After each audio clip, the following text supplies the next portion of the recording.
பெருந்தலைவர் காமராஜரை யாரோ முதலமைச்சராக ஆக்கினாங்கன்றாங்க. அது தவறு.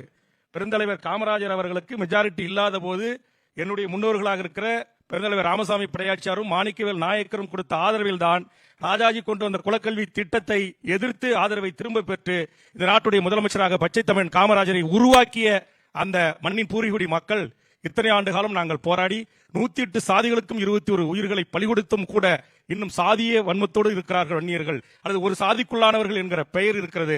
ஆனால் அன்றைக்கு ராஜாஜியை முதலமைச்சர் ஆக்கிய போதும் இந்த சமூகம் சாதி பார்க்கவில்லை. அதற்கு பிறகு இன்றைக்கு பச்சை தமிழன் காமராஜர் அவர்களை ஆதரித்து முதலமைச்சராக அரியணையில் அமர வைத்த போதும் இந்த சமூகம் சாதி பார்க்கவில்லை.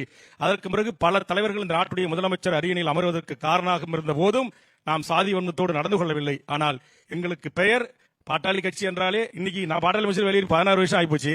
இன்னும் என்னையும் சேர்த்து வேல்முருகன் மட்டும் யாரு ஜாதி தானன்ற அந்த நிலையை எல்லாம் மாறி போச்சு.